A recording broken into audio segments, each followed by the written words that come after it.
Back here on SportsLine and back to your phone calls. The lines are open, 737-7767. We go to Alexander. Alexander, welcome to SportsLine. Yes, I'd like to just make a comment on the game. The Titans are predictable, and we have often had all of the weapons.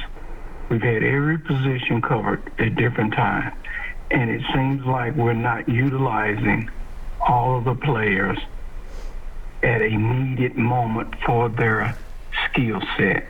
And I think we have a good coach, but I think we're also being out-coached. And with Derrick Henry, outstanding player, but no one in this league, this is the pros, you cannot miss that many games and come back in and be the cowbell. And the other team knew that. I was sitting here predicting that first play. You can't outsmart another team like that have studied and done their job and watched the film. We are absolutely predictable, and we have tremendous talent. We just got to find a way to utilize them all. And number 7, I can't think of his Deontay name, Foreman. but he has done an outstanding job. And I saw the statistics where we were only off a couple of points from him being in the game versus Henry being in the game, the comparison that they did. So it was no reason he was in a groove. He'd been playing all year, and that guy is outstanding. We just should have fed him the ball more and used Henry on situations that, like the play that he's good for on the 1 or 2 yard line. Well, he didn't even convert those over the game. I mean, he didn't get the 2-point conversion. He didn't get the short yardage. The one thing I will say, and I'll let you hop back in here in a second, Alexander. The one thing I'll say about Foreman is he was valuable in the second half of the season for this team. But there's no question the offense took a dip without Henry in. They dropped more than a touchdown per game off of the production in that. So the Titans as a team ran the ball well with a team effort.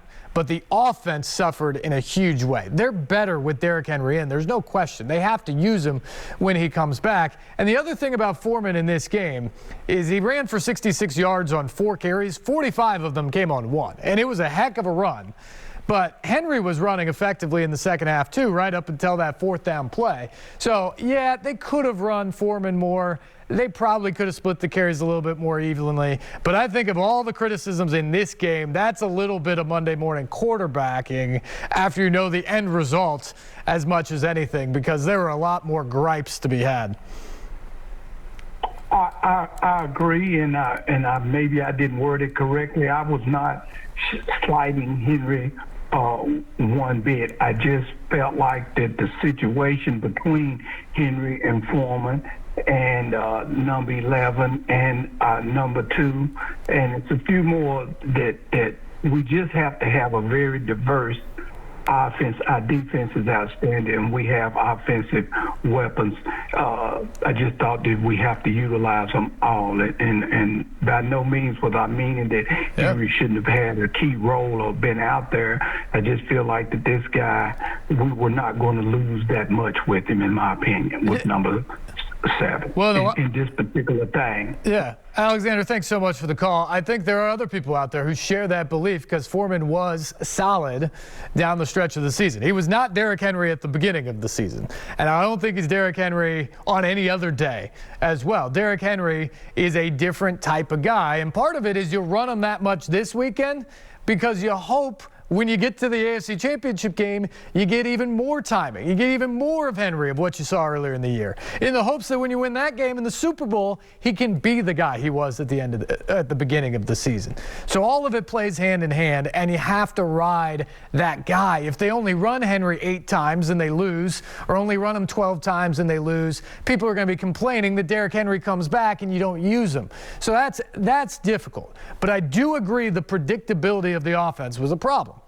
I've outlined some of the plays already. And I think there were chances in that game to take one-on-one shots with Julio Jones and A.J. Brown in less predictable situations that could have helped this offense get going at times when they weren't. And that's something that the Titans have to evaluate moving forward.